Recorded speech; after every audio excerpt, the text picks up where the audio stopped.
Okay, so I've spoken to you before, and That's right. what did I type you as? INFJ. And you're having some second thoughts about that typing. You think maybe it's not right? Yeah. It just doesn't quite add up. I've been trying to kind of sit with it and think, but there's just a few things I wanted to chat and just see. I mean, maybe I'm an INFJ. It's possible. Sure, yeah. You don't need to have a certain level of doubt to justify another conversation. No. I mean, I thought it was maybe interesting anyway to have another conversation. Okay, cool. So let's start with questions you've had, or thoughts you've had, or apparent contradictions you've encountered since we've last spoke. Yeah. So yeah, maybe the first one to start with is that I'm just not convinced I'm NI dominant, because there's a number of reasons for it. First of all, just a very basic reason being, when I see other people who've been typed as NI dominant, I don't really feel I have the same kind of vibe about me. Like, I think I'm a bit too bit all over the place. I don't know. Okay. Like, I don't have a vision either. I know one of the things you often ask people is, do you have a plan for what's going to happen in the next 5 years, or what would you like to happen in the next 5, 10 years? And that's characteristically been a question I've never been able to answer to people. And I've just been under the impression if I was NI dominant, it would seem likely that I would find it easier to visualize a plan and, importantly, kind of at least try and stick to that in some shape or form. All right, let me pause right there. I don't think that when I ask that question, I don't, in my head, think yes plan equals NI, no plan equals NE. There may be that correlation anyway, but that's not what I'm looking it's not for. definitive. Yeah. That's not what I'm looking for at all when I'm asking that question. Okay. But it's curious. I now you got me thinking. Like, is it in fact the case that NIFE, even with polar TE, plans out their future? Do you have any thoughts on that? It's not something I've really explored before, so I don't have any immediate data that I can think of. I mean, I feel like theoretically that would be the case, but the INFJs that I have interacted with tend to be kind of drifters. Like, yeah, or directionless a little bit. So I don't think directionlessness is inconsistent with INFJ. Okay. I mean, I have thought about that myself and thought one possible explanation could be, in keeping with INFJ still, could be that FE makes you naturally more inclined to kind of drift along with other people, so that you kind of maybe sway away from your own visions a little bit more easily, perhaps. I mean, FE tool is the most likely to take up smoking if their friends are smoking. But I would say that your mistaking TE for NI is itself indicative of TE polar and IDO. Okay. So I mean that's just a note. I mean, it's not definitive or anything, but it's curious.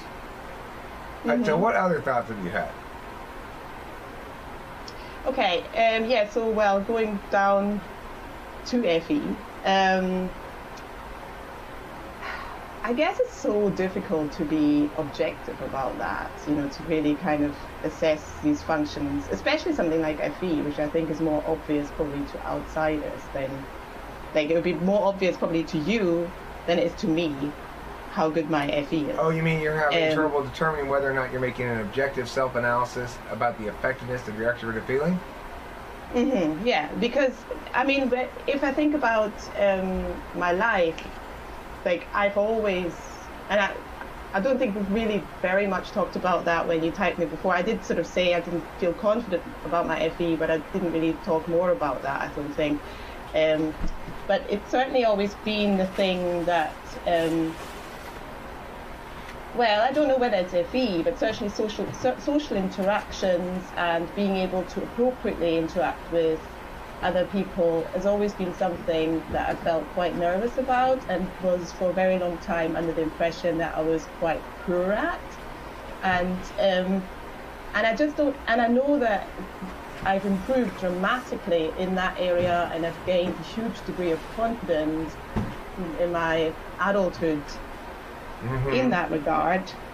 But it wasn't something But what that made you more confident? Was it experience that made you more confident? Like you had specific experience that made you go like, okay, now I believe it because I've experienced it myself? Or was it understanding that made you more confident? Like now I understand things better.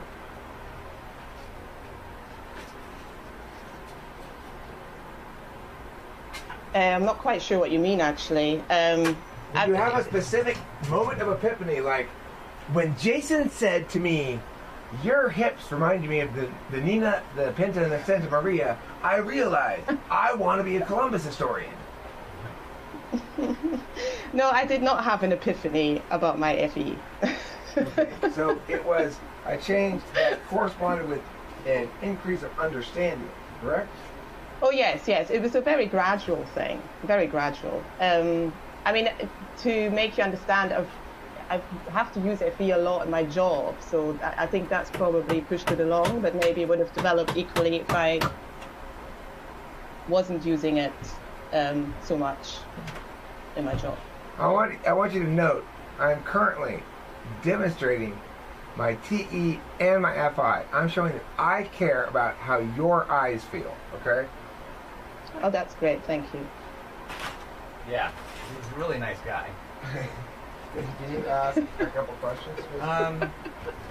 What was I going to say here? Oh, I was going to give you kind of an example of, I guess, why INFJs in comparison to like INTJs may not look like they have a plan. So I'll use like my younger brother, for example. He's an INFJ, and he went to school for music because he knew basically ever since he learned how to play guitar when he was like 10, right? Or bass when he was 10, that he wanted to do music. As soon as he did it, he's like, this is what I'm going to do. Yeah. And he learned all kinds of instruments. He ended up going to music school. He met a bunch of people there. He had a college band, right? But he doesn't have much of a plan for his future. What he does is he'll be talking to some people, and they'll be like, yo, dude, there's a party in this place in, you know, North Philly or whatever. And, you know, he goes to the party, right? And at the party, he meets this guy who owns an art gallery, right? And the guy who owns the art gallery, like, hosts shows where his band could play.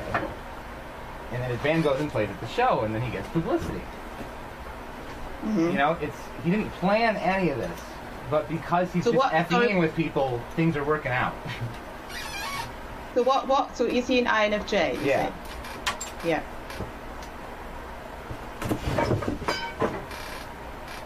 So he kind of has the overarching goal, but there's no really specific process for it. On a scale of 0 to professional media production, how nice does that look? 2. It's kind of hard to make out. Is my. It's a bit of a 2, I think, at best. only by comparison to what was previously there, which was like a -3. Okay. So far, I'm not hearing anything inconsistent with INFJ, nor anything inconsistent with NI-DOM. I do want to explore the possibility you're an INTJ, simply because you said that it's something you felt like you developed FE over time, that it wasn't native to you in some regard, which is something that would be inconsistent with INFJ. I would expect an INFJ to say they felt that grace was native to them, even in their childhood, like they could read and harmonize people. No, I was really unaware of people's social cues. I was really. I can think back to, like in hindsight, so many severely cringeworthy incidents. I mean, it's probably only really in my mid-20s to late 20s that my FE became a bit. Yeah, no, I mean, I can definitely rule out that I've always felt that I had social grace. That absolutely no way. Yeah, I want to talk about the fish out of water analogy. So, it could be you're thinking about awkwardness, and you're imagining yourself a fish in the ocean with other INFJs swimming around. Now, it may be the case, in fact, that when you're comparing yourself to those other INFJs, which is sort of like your default standard, what you imagine other people to be, basically, that you jump out of the water more than the other INFJs do. And in fact, you are quite an airbound fish, let's say, just hypothetically. But what you're trying to tell me now is, no, there's a decent chance I'm a bird. I really spend a lot of time in the air. This is what I think's happening here with your notion of your own awkwardness or lack of FE deftness in recognition. You're like an expert who's going, I remember that one time when my pitch was off a quarter tone. Obviously, I'm tone deaf. No, I mean, the thing is, you may have, just because you're an INFJ, doesn't mean you're always perfect in your social interactions. No, that's probably true, yeah. And however, it does mean that, like anybody, you're going to compare yourself in two ways. Compare yourself to alternatives and compare yourself to the ideal. NI compares itself to the ideal. The ideal a lot of times. And that can make you say, I'm actually not very good at whatever you're really good at, because you realize you could be better. Yeah, I know what you're trying to say. Well, I mean, the honest truth is, and it comes back to what I said earlier, it is incredibly difficult to be objective about this. I just know that my own self-perception would be that my social, my ability to read social cues and to interact appropriately in order to kind of navigate successfully was definitely below average when I was younger. Compared to, like, say, my other classmates or like other people who I knew. But as I say, it's impossible to be really genuinely objective about it. You know, I don't know. I mean, maybe I'm just being harsh on myself. now, Stacy also indicates that he didn't feel as though his brother, as a child, who nevertheless was an INFJ, was particularly socially active, I guess? No. Basically, to me, right up until he was maybe in high school, he was very quiet and like in his own head or something. Like, he hardly said anything. It was pretty. Yeah, that brings me to the next thing. I was not a quiet kid at all, and I think that's another thing that goes a bit against NI-DOM, because they're usually quiet kids, from what I heard.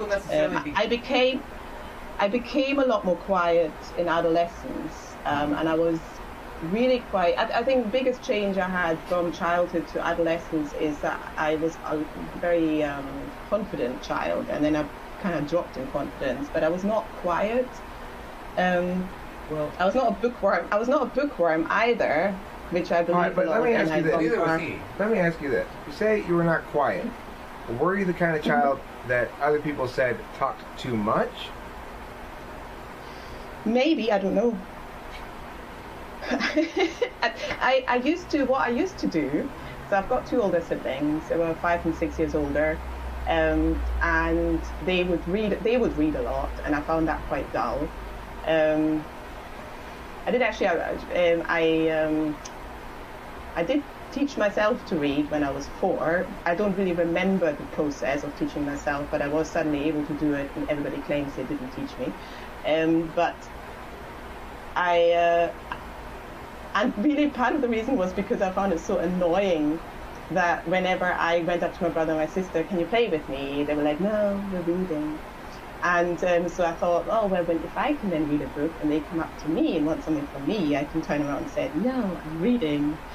So that happened, but then I never actually became very interested in reading. I got bored usually on the first page. One of the things that I did all the time, sorry, this is coming back to actually answering the initial question, I used to sing all the time. I used to make up songs, and particularly if I was bored, so just sitting in a car with my family, I would just sing about the landscape going past all the time, and it would drive my brother and my sister absolutely nuts because I wouldn't shut up. Do you still make up songs? Yeah, I don't really write proper songs these days, but I very frequently will just burst into song instead of talking. Like. Okay. Do you still make up songs about shit around you like that? Like, I have this song called HOV, which I sing when I've got multiple people in the car and I can use the high occupancy vehicle lane. I sing, we're gonna roll to the HOV in my vehicle of high occupancy. We're gonna go in the 203 in my vehicle of high occupancy. That's the whole song, right? But it's my song that I sing when I go in the diamond lane. Do you still do stuff like that? Sounds like you did that as a kid.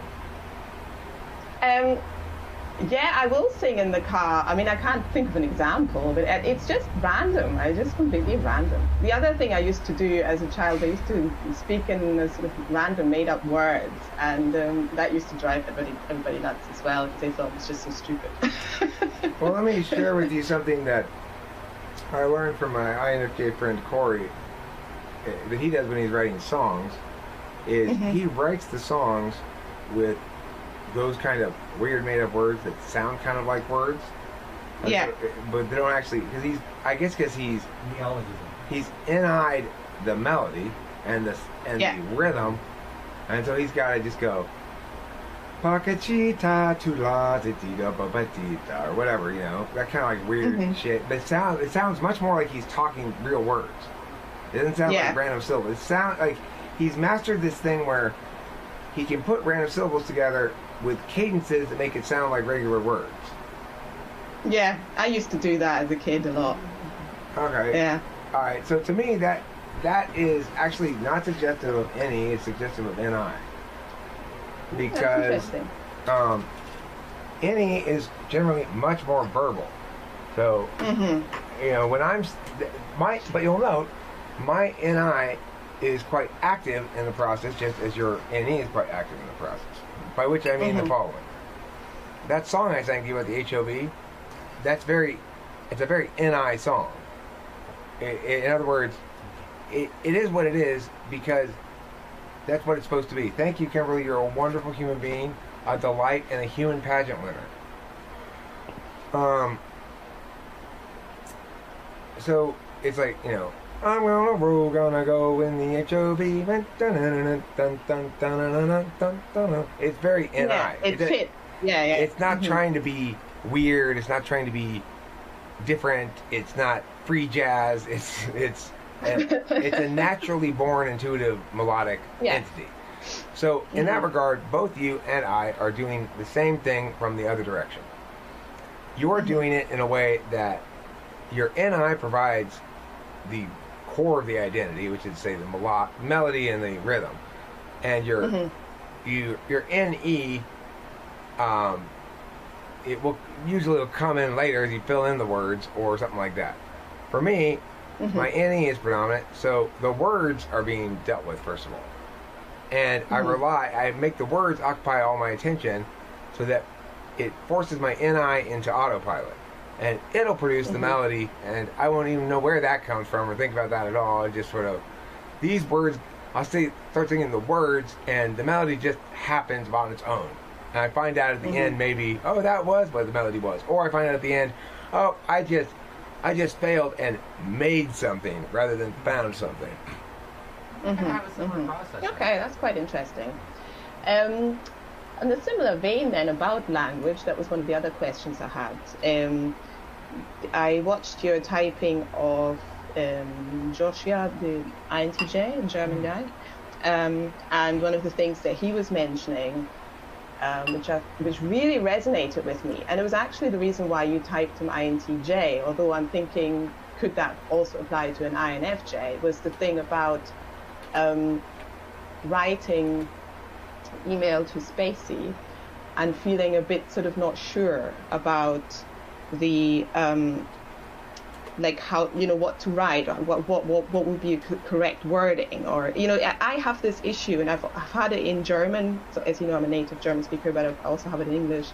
I have this inability to feel sure whether a word, like whether words fit together. Like it's a really weird thing. And when I was younger, it was very, very pronounced. So, and I think that was one of the other reasons why, even though I figured out the actual process of reading, like how the letters fit together and form the words, although I figured that out very early on, I found it quite difficult to read a sentence and kind of gather the meaning without having to repeatedly read it.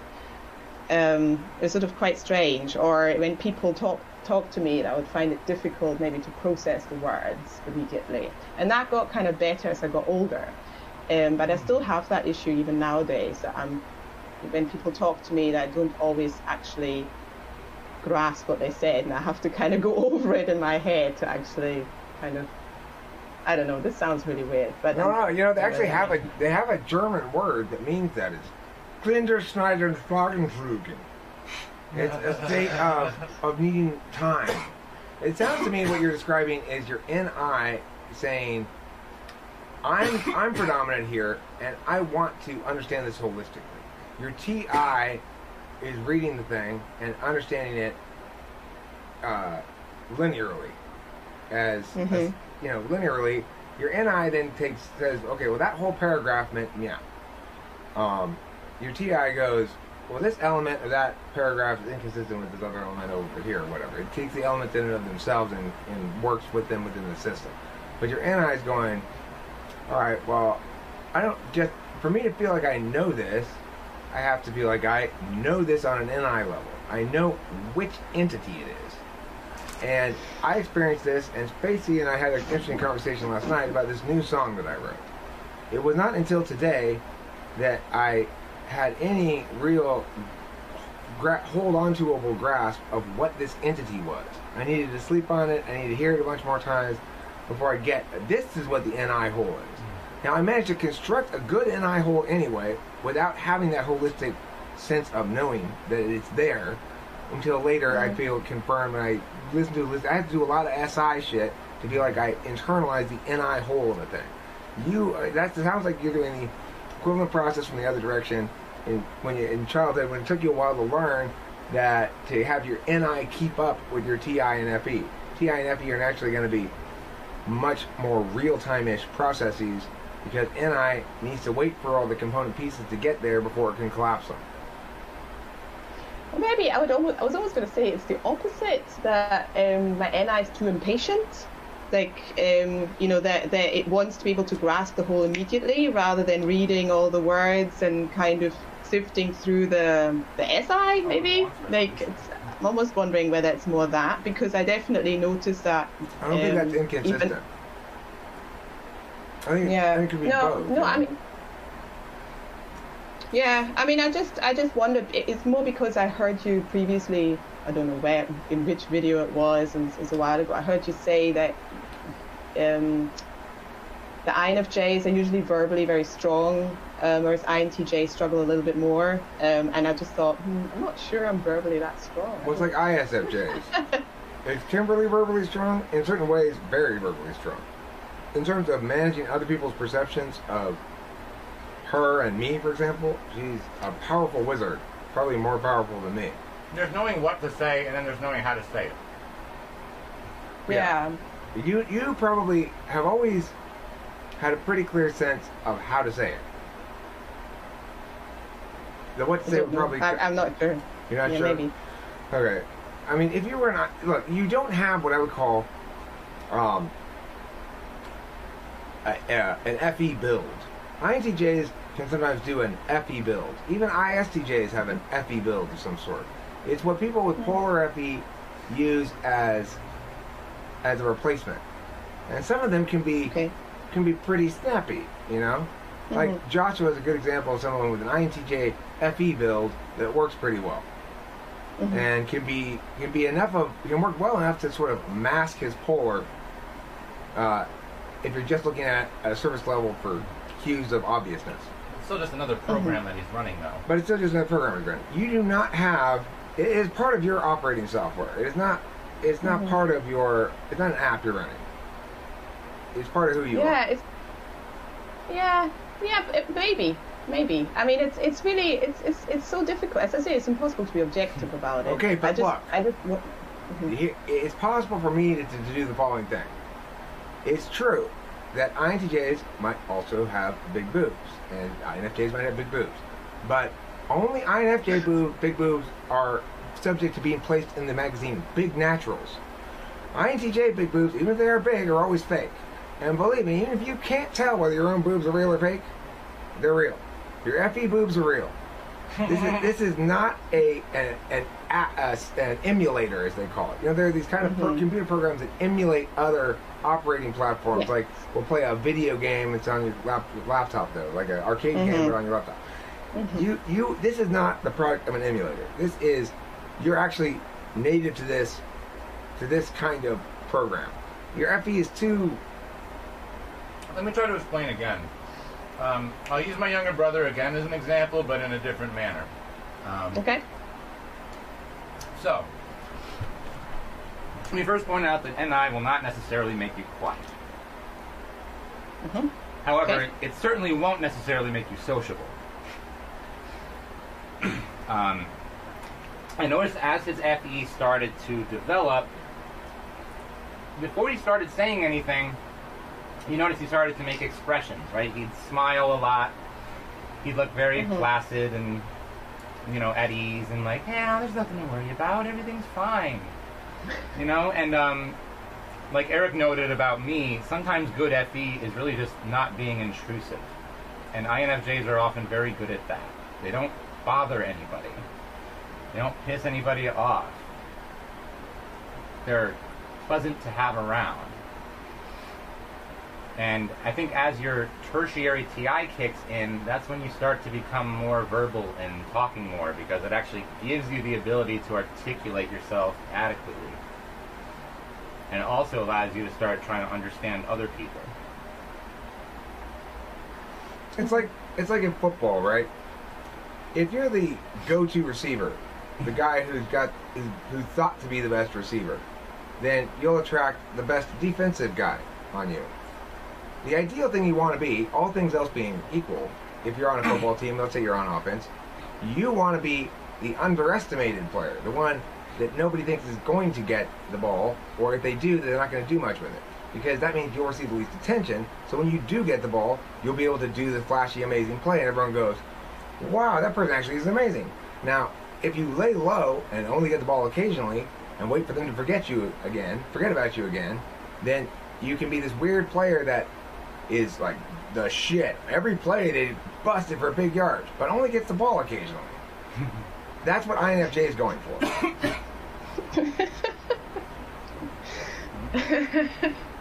Yeah, that's actually a pretty good description of how I am. That is actually really quite spot on. And you know, analogies, they're the ENTP's specialty. So if you want to narrow a specialty to one thing, it's analogies. And I would say the NISE pair. Porch. Shit, I don't know where it went. Maybe I put it behind this time. Probably. All right, go ahead. Continue what you're saying. Like I said, the NISE pair, it always wants resolution. And you may in fact want resolution very quickly. But the fact that you know the resolution you want and then do it means you're leading with NI, sort of. It's the SE lead has to actually do shit before they understand anything. I would say that if you think you're NE, you're entertaining. You're being very NE at the moment. If you think you're NE, basically, there's no way in hell you're NE. The more we make her actually think about stuff, the more you see her forget to act NE. It's kind of funny. No, I mean I'm trying to be as natural as possible. If you're trying, then you're not being natural. Oh, Spacey. He's just being difficult, parsing out literally those words. She meant it in an FE sense. She's saying, I'm being a good teammate. I'm working with you to accomplish the same goal of objective analysis. Exactly. That's exactly it. There you That's go. exactly Some great tool function. See, what you meant wasn't really what I heard you say. And that's my bad. Well, no, I mean, And partially I was going you're to say bad, something. but I not can't really. remember what it was. Anyway, that's the kind of tool function FE that makes you different a little bit from ISFJs is that kind of meta-analysis. You have a self-awareness that, in some sense, you're expressing these things in order to manage narratives that are not explicitly made anyway. In other words, you might cut off at the pass arguments that you talk too much. You might cut off at the pass arguments that you didn't ask enough questions. You might cut off at the pass lots of things. So you're kind of constantly keeping track of the FE flow. Just like I'm constantly sort of keeping track of a TI flow, but not very well. You're more effectively keeping track of an FE flow. For example, INFJs will note like things like, okay, I praised person X a month ago. It's been about a month. So I can praise them again without seeming like a fanboy or whatever. You know, like they'll keep track of that shit. Or they'll keep track of, in order to manage my relationship with this person, I need to say something fair but critical of them to make sure they don't think that I'm not able to disagree or push back with them. You know, it's like, you'll manage all that shit. Do you manage that shit? Yeah, I do. I'm not sure. I don't think I did when I was younger, but yeah, I definitely do nowadays. Yeah. You probably just didn't think about it as much. Yeah, maybe. Maybe it just wasn't so conscious. Yeah. Maybe I just wasn't reflective enough to realize it. You probably were very reflective. It's just, as children, we don't have... First of all, cognitive functions give us all a language that allows us to analyze our own mental processes much more effectively than we did prior to using that language. It's a rhetorical tool. It's a powerful lexicon and taxonomy that gives you a field with rules in which you can throw anything under that field with those rules and link. And especially with shit like metacognition, thinking about your own thinking and the way other people think, it's necessary to have that kind of field, because otherwise you're going to always be expressing some kind of function bias. If your field is even slightly less open than that, like psychology is basically a bunch of people expressing their own function bias. The core problem with people is they're not in touch enough with their authentic feelings. The core problem with people is they don't set up goals. It's just like, watch me actually just sort of put myself out there as ideation, because this frame doesn't cause me to address the illocutionary frame. That is to say, it doesn't cause me to address what are my actual motivations. We all are trained in school to pretend to be objective. Don't use the first person when you do these things. But if you want to have an actually objective analysis of the thing, you've got to include your own shit as well. Yeah. I kind of lost track of where I was going. But yeah, me too. I'm sure it was pure gold anyway. When we rewatched it, we're going to go like, epiphany galore!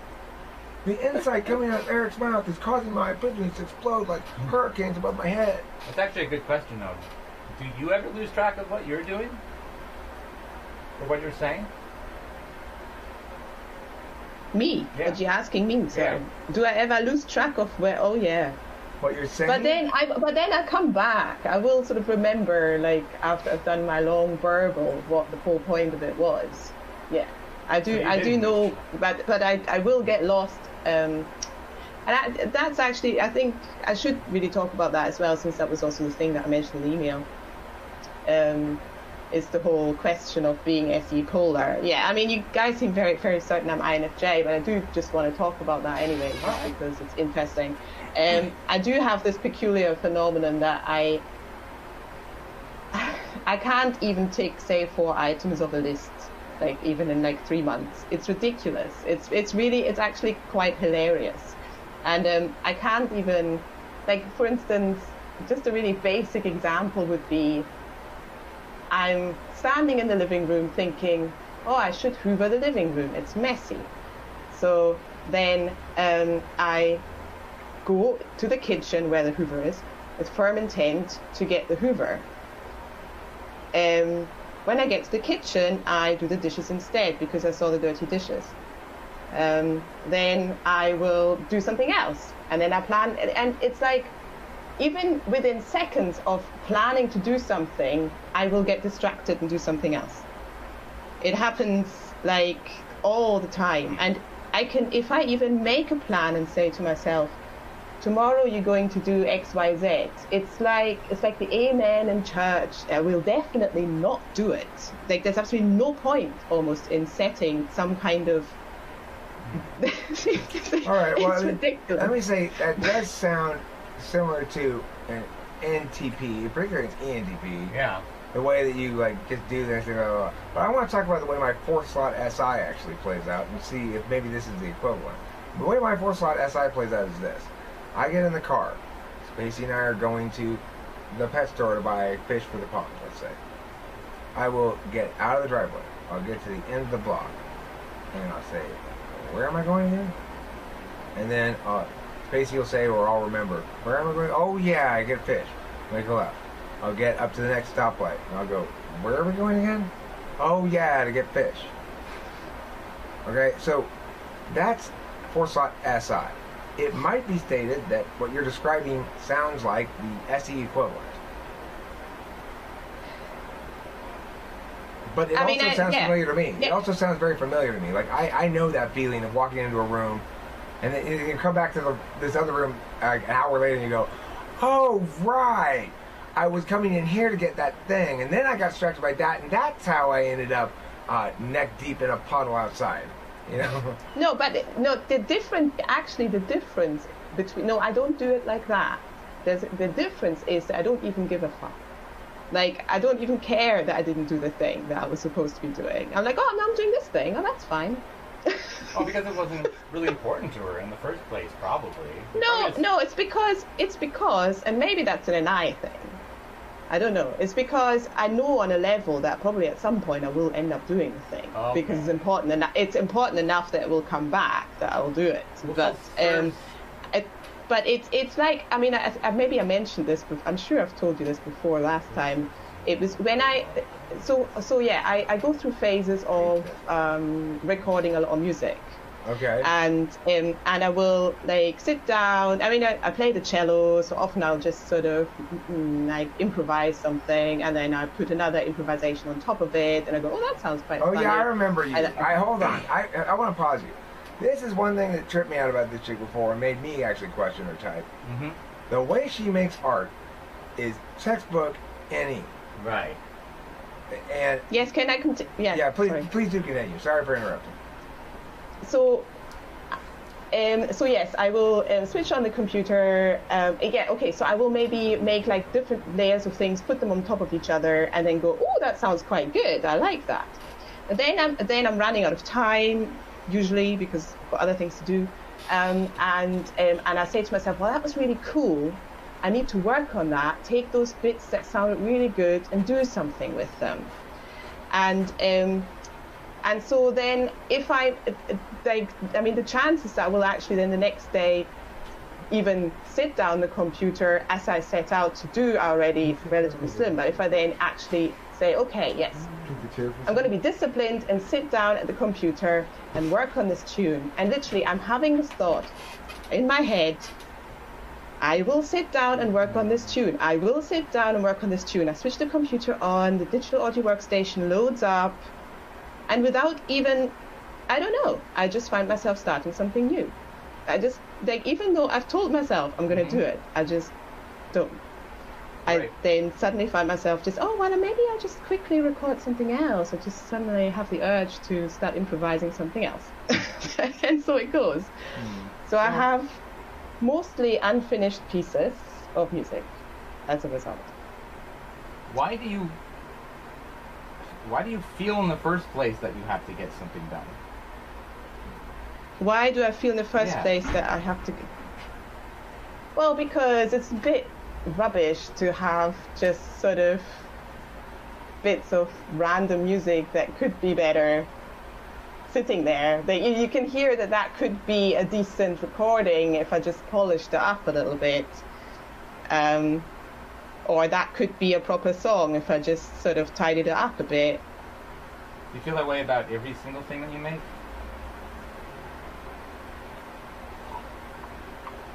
Yeah. Often I think, oh, it could be better if I did this, but then I never end up doing whatever Right. Well, so it sounds like you have an NI seed for every one of your songs. So basically, they all inherently have potential, at least to you. None of them realize. The other important thing is, none of them realize their potential. Right. Hardly any of them do. Hardly any of them. INFJ. Yes. What's this? That's INFJ. ENTP, while they're making shit, even when they're beginning to making shit and they're bad, they come up with stories as to why this is a good example of this particular unique kind of thing that I just made up. Oh yeah, no, I don't do that. Yeah. that really annoys me when people are like that. Well, we have to learn NI. I've learned NI, right? I used to be like that a long time ago, but I've learned to seek and cherish and, as Spacey says, fetishize NI. So I'm not like that anymore. Well, in a sense, you kind of have to learn to fetishize your fifth slot, so that you don't ignore it all the time.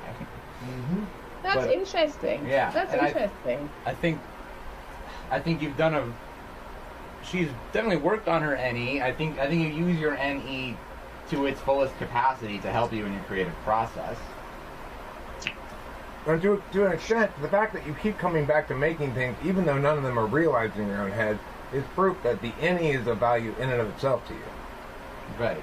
Yeah. I mean, it is. I mean, this is what I was saying there. Like, I have this intent to work on this particular thing, and then I end up, but the desire to just improvise some new shit is greater than perfecting the other stuff. I think you already get all the juice out of it once you've made like the skeleton of a song. Once you know that it could be good. Yeah, I think there's an element in that. There's an element in that. It goes, ideation, NI collapse, great. TE work, fuck that. Right. Any ideation, or SE. NI collapse, TE. great. TE, fuck that. It's probably true. There's probably an element in that. Yeah, could be that. Yeah. I'm convinced you're an INFJ. I would also say Corey had a very similar relationship with his song. He had a lot of songs, some of which he actually wrote as songs on the guitar first. But your creative process is the other kind of creative process. It's tracking. So, but I've done both. Okay, Corey did both too. And when he tracked, he'd end up with promising sets of tracks that then either, if I really felt like it, would sometimes take, with his reluctant permission, and turn it into something more of an entity, which he would not be satisfied with, of course. Or he'd set it aside and start on something new. So the thing is, what's most likely to be the case is if you were to focus on the songs that you've written, that you would manage to successfully realize your vision, at least conceptually, because the nice thing about a song that's written, where you write down chords and lyrics, for example, is whether it's done, it's ideationally, it's complete and whole without any execution. So you can know whether it's a good song or not, and it's a good song or not, regardless of whether you can play it well. I think this is part of the reason an INFJ actually really does want a band, is because it allows you to actually use your FE with your bandmates to actually complete the song and make it fully fleshed out, and actually you have to perform it. It's like, where are my TE extensions of self? Right. Also known as other people. Yeah, I've been in a band for many years, and it was a bit frustrating actually. But I think I was too perfectionistic. Yeah, wouldn't surprise me. You want to collaborate with us on this new song? You can put down cello, you can put down some background vocals, yeah, do whatever you want. I mean, the thing is, as an NE user, I don't have a super clear vision of how it's going to manifest. I do have a clear vision, though, and it's done, of the song, but not the production. Well, the thing is, like as I say, I don't really have any visions either. But if I come up with a tune, then I will assess it for probably like with NI for does it click or does it not click, But I don't have a vision. I don't sort of sit down and go. What you're telling us is you don't work that way. You basically You begin by letting your NE throw shit out there. Then your NI, you Yeah. can count on it to consciously know what to do with it. Okay? I actually sort of work the same way when I'm starting something and I'm putting down random shit and waiting to hear the NI part where I go, okay, that idea I just played right there, that's the thing I was looking for. Or that's the thing that's supposed to be. You know, I'm waiting for that moment. So another example of precisely that process is something that I'm really appear to be quite good at is photography. So I'll take photos of a whole lot of random weird stuff, like leaves in a gutter, like random shit. I'm using the word shit so much right now. Anyway, and then my NI goes in. Okay, so which angle will actually look good, or which of those photos looks good, and then I kind of move about with the angle, with the zoom, and until it goes, that's it, until the NI goes, that's it. But the initial process is just like, you know, you're walking through somewhere outdoors and just like taking photos of a whole load of random bizarre stuff. But let me ask you, so are you saying that that's it process happens when you're looking through the viewfinder of the camera, or afterwards when you turn on and download them to the computer? No, it's afterwards when I'm looking on my phone. I mostly do it on my phone because I'm too lazy to. Like, I think that may be implicit to photography in the modern age, because it's not like people are typically going around positioning tripods in a certain spot to get exactly the right angle and lighting on a thing, although that's a smart way to do it. But instead, people find it much more efficient and effective to play a photo shoot and go, snap, yeah, snap, like snap, for, snap, snap, I'm going to show you a turn out photo. good. I don't know whether this is a good example. I don't know whether you can see this. Can you see this? Yeah, I see that. Is that ocean? Ocean, foot, sand? Yeah. It's a good picture. Is that your foot? Yeah, it's my foot, and it's in the sea. When you ask that question in the future, you should say, "No, it's a severed foot I found at the beach." So yeah, it's and I basically just looked down at my feet and thought, that looks nice. I'm just going to take a photo of that, and then one particular photo just looked really good. Right. Okay. Yeah. I mean, I really do think that sort of. It's the native process of photography nowadays with digital camera phones, because if you were taking pictures on developed film a long time ago, there's a cost for every picture, and so it's like you don't want to take 50 pictures of the thing. You want to try to set it up, maybe take 5 pictures and pick the best of those, because you're gonna have to pay to get all that film developed. If you're on digital cameras, that TE approach is just no longer necessary at all, and it allows you to be a good photographer not by being a good photographer, but by understanding which photographs are good really well. Yeah. Exactly. It's got that. I mean, I don't think of myself as a photographer, but I know it's only really by accident that I discovered that I seem to have an eye for what looks good. Well, maximize which is NI. I'd also state you shouldn't worry too much about being subject to your own bias regarding the quality of things. Your type is naturally unbiased in that area. My type has to learn to be unbiased in that area. We're unbiased about argumentation naturally, but you're naturally unbiased about aesthetics. So you don't have to really stress about whether or not your vision is trustworthy. I don't trust my NI enough to let it make any decisions very often. Right. I have to basically make the decision once I hear it. Yeah, when I see Spacey's, one thing my NI is pretty good about is reading Spacey's FEQs. It's like, okay, now it's time we have to leave. If I wait any longer, he's going to get too fussy. One thing I noticed about you, though, is, and it's why it's really hard to see you as an NE user, even without talking, is you have this quality about you where it's like, even though you may be rocking the boat a lot, your eyes are never actually moving from the horizon. If you look up when you're doing TIFE stuff, basically, when you're talking through things, you're trying to access your SI a little bit, you look up NE, I guess.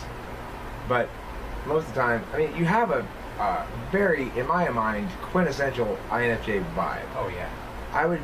He's described it as a coolness. I describe it as you arrive at a home you're visiting to discover that a lovely, cool, fern-enclosed patio awaits you with a nice tea, and the person sitting there is like, hello, let's all calm down and have a nice discussion.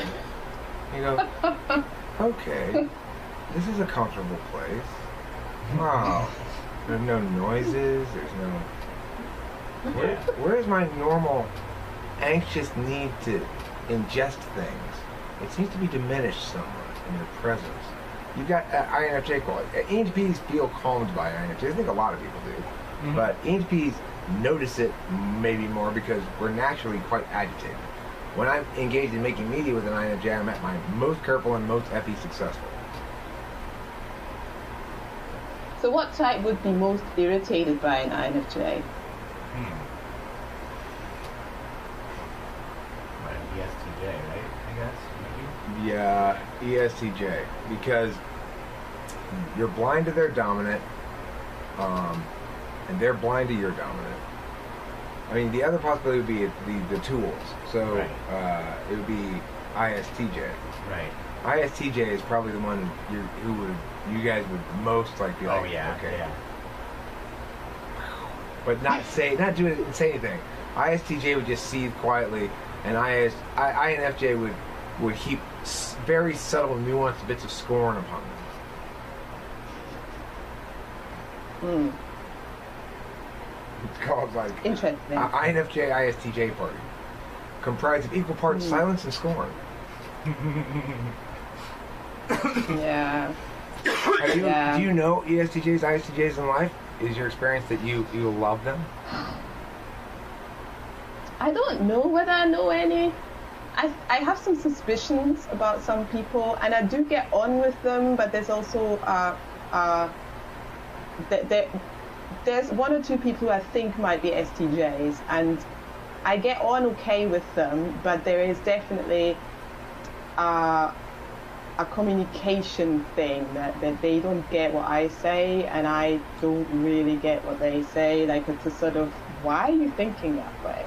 It's a bit like that. Like, it's not that we, but it is, and I suppose that's maybe an INFJ thing. I generally get on with most people. Like, I don't really find I have an issue with people generally. It's mostly the other way around, that there's been some people who've had an issue with me, and I think it's mostly been possibly shitty SI that's caused them to feel irritated with me. Alright, well, here's a situation in which an ESTJ would do something that would probably bother you a lot. Let's say an ESTJ is in charge of a company. You work for that company. There's a third person named Steve, okay? So Steve, at one point, insults this big meeting. There's a bunch of prospective clients and clients there, and he badmouths the company, and he insults the clients, and he just really fucks up badly, right? Now, after this, Steve gets fired, and then the company's experiencing some problems because of his behavior, like they've lost some clients, whatever.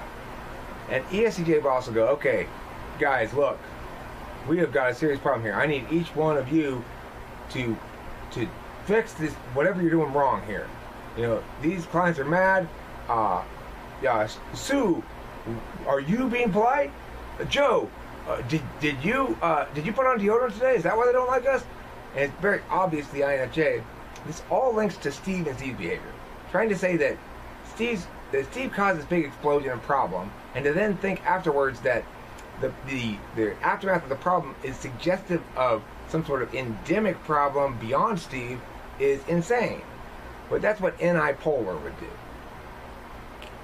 Yes, I know people like that. And that would probably drive you a little crazy. And when I then try and give them a very nicely packaged NI insight, they just go like, what are you telling me? No. Yeah, you kind of have to be mean to them for them to get it. They won't be offended. I mean, here's the thing. to get NI across to a ESTJ, you have to both make it validate on TI grounds and specifically link it to some utilitarian purpose of theirs. Mm-hmm. Right. You can do both those things and show that logically, if they do the course they're trying to say and not the course you're trying to say, that it's going to harm their explicitly stated utilitarian goals, then they'll listen to you. Because it's not, you're not asking them to use NI. You're asking them to process it with TE and or maybe even TI, and they're willing to do that. They do validate shit on TI. If you bust them on their TI, they get flustered. Like I don't do it very often, but when my dad starts getting too NI polar on me and starts pissing me off, I start attacking on TI. Basically, I go, Dad, you said this, blah blah blah blah blah. You said this, blah blah blah. They contradict. That doesn't make any sense. You've got to acknowledge that. And then he goes, I don't want to talk about this anymore. Basically, he stops trying to tell me and just sort of concedes defeat. So that's how they validate on TI. And as far as the NI stuff, you just got to work around it. They don't get it at all. What about FI? What, trying to kind of sort of... Well, you can give them a bit of... You can use that. You can say, I need this to happen because if it doesn't, I'm going to feel very bad. And they won't inherently reject that as a legitimate argument. They assume that is a legitimate argument. That, well, it's really important to Dawn, so that's fine. We'll do it that way. That's their 8-slot FE being instrumental. Their 4-slot FI going, oh, here's an opportunity for me to actually put myself in another person's shoes and care about their feelings, like FI people. So that's cool. I'll feel some satisfaction with that.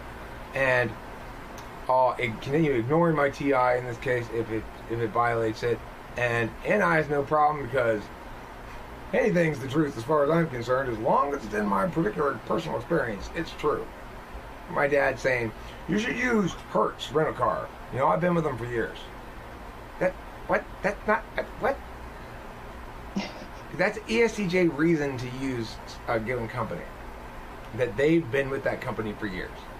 Well, has that company, have you compared it against any other company? Obviously not, because they've just been with that company for years. They don't know if they're better than anything else. But what they're saying is, I haven't had experiences from which I've taken away bad impressions, so they're a good company. Yes. My mum does that all the time. It drives me mad. I bet you don't even bother trying to correct her or lead her right direction either, because you probably understand that it's not going to do you any good. That's just how she is. Whereas that's an NI ignoring thing for me. I'll keep beating my head against that wall. Well, it's a bit like the problem is that she sort of expects me to go along with her ideas when I'm like, oh, that doesn't make any sense to me whatsoever, and then that's when we then start to I can sort of ignore it and go yeah, and then she'll just keep banging on and on and on about it, and then I do have to say something, and it's quite frustrating. Here's the trick. Go away, come back tomorrow. They will have forgotten entirely about it or chosen to not think it mattered. NI polar means words that persist as symbolic statuses don't persist in their head as symbolic statuses. They're just things that they said yesterday. Now, it's a little different if they're committing to a course of action, but if they're talking about statuses, you can count on the fact that tomorrow it won't matter to them at all that they firmly affirmed these statuses yesterday. That's interesting. I didn't think that was a feature, but that's interesting actually. Yeah.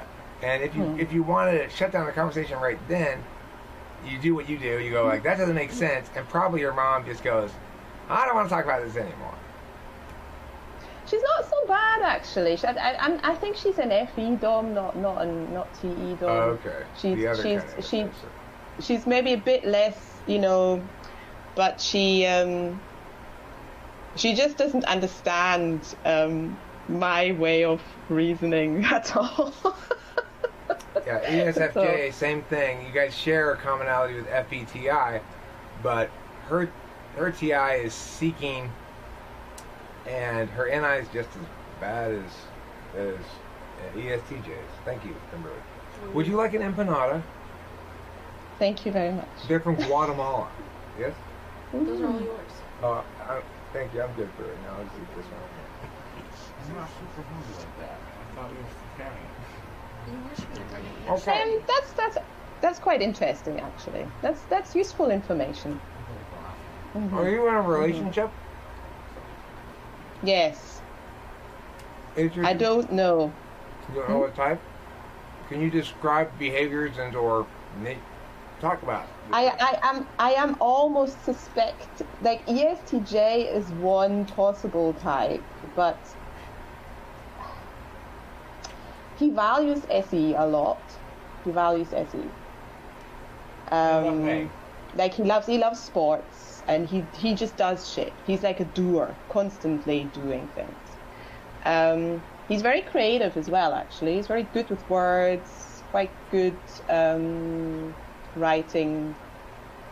Like, I mean, he doesn't write that much kind of poetry or anything like that, but he does write songs sometimes. He's quite good with words and quite very slick with words. Will you win arguments? Does he win arguments? He wins arguments by basically not giving in to anybody else's viewpoint.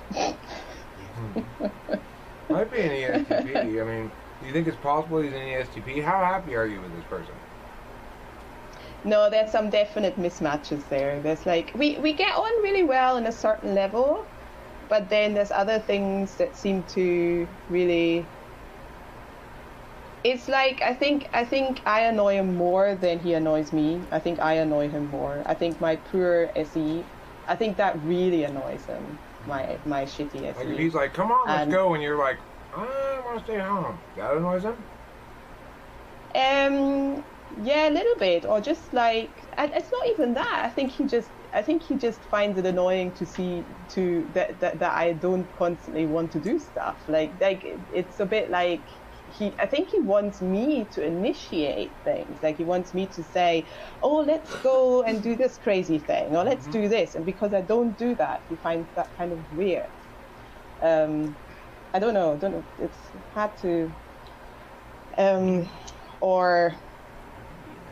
I think I mentioned that before in a previous session as well. Like he's very much always wants me to say what I want to do, or what my plans are. He always asks me, what are your plans, what you want to do, what you're going to do. It sounds like he's asking you for demonstrative FI, maybe. Everything you said is not inconsistent with an ESTP, and that last bit seems consistent with an ESTP. Which is to say, an ESTP with polar FI is going to be like, come on, you're supposed to have things you like and don't like, which then I can make you happy or unhappy accordingly. Don't expect me to have things that I like or don't like. That sounds very ESTP-ish. Everything you said sounds ESTP-ish. But where do you think the conflict is? Because you don't provide enough, I like this, I like that? I think he wants her to do the actual planning. He wants her to decide what they're going to do. But it's quite strange because he plans all the time. Like he's always planning, and it's like, and then I'm thinking could do this and then that, and I've thought he's an ENJ of sorts before, because he will talk about the future like 20 years from now. He's like constantly. How well does he follow through on his plans? Sorry? How well does he follow through? How well does he follow through on his plans? He follows through. So he follows through. How often does he change horses in midstream? You know what? Fuck that plan. This is a better opportunity.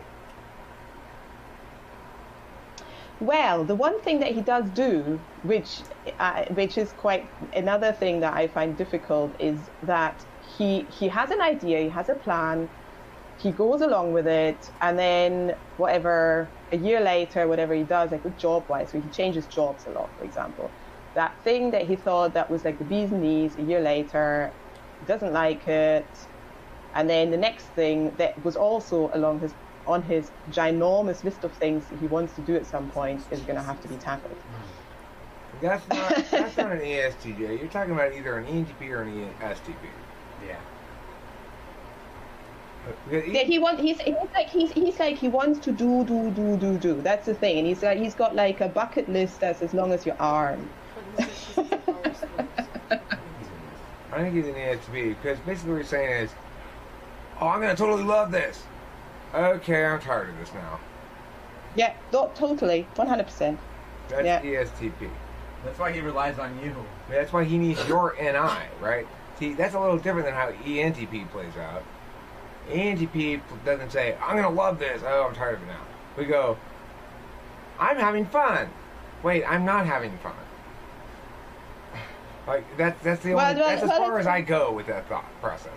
But the thing is, ESTP is going to want to have a shit ton of things on their bucket list and actually execute things on that list because that's what it means to follow through fundamentally. It doesn't mean they're not impulsive. It doesn't mean they're not opportunistic.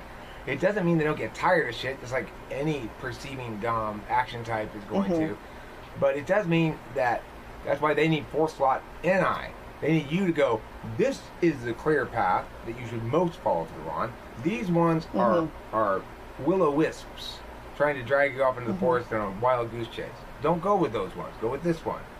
That's what he's seeking from you. And it sort of plays out a little bit at the FI demonstrative thing, where he also probably wants you to choose the restaurant. Is that the case? He just wants you to initiate it. Yeah, and I'm really rubbish with that kind of a thing. You're better at it than he is. You just gotta choose to make the sacrifice.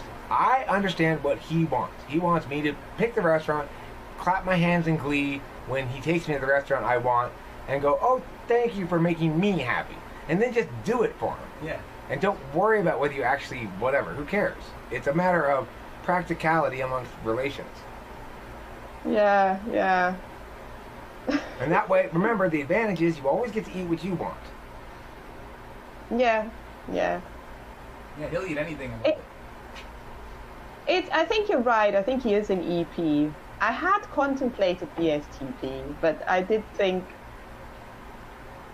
surely he shouldn't find me so annoying. He seems to find me annoying a lot. Well, but I think I think he puts it on. He said to me, was it yesterday or today, or he made some kind of joke, and I sort of took it slightly personally. I was a bit like, oh. And he was like, no, you're far too sensitive. Why are you taking this personally? Yep. Remember, that's more natural. That's more of a natural relationship for ESTP and INFJ because you guys are victim aggressor types.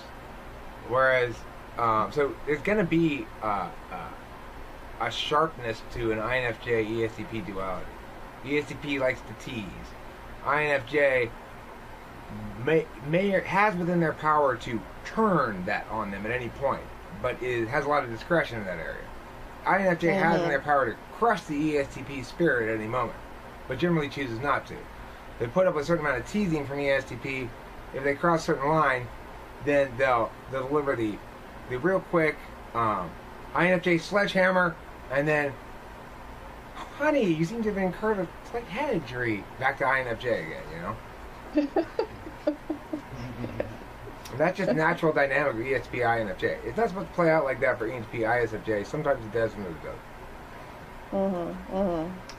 That's interesting. That's actually been quite helpful that you think he's an ESTP, because I had wondered that, but I didn't really feel too sure. But that's quite useful too.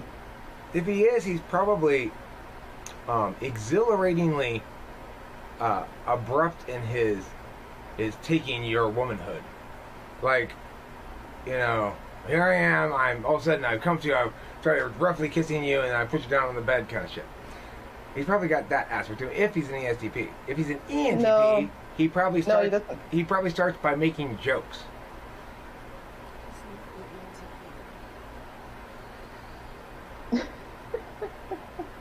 No, it's probably more the first than the latter, but even the first one, I wouldn't say it's particularly like that.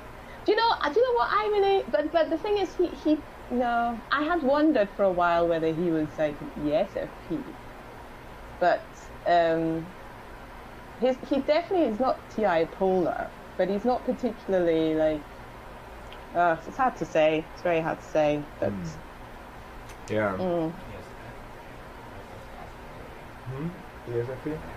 I mean, it is possible ESFP. How do you know he's not TI polar? Have you tested it directly? No, I'm too scared. He's gonna be like, "What the fuck? Why are you asking me this?" It's easy to tell by how they talk, honestly. You go like this. I cannot remember the name of this relation.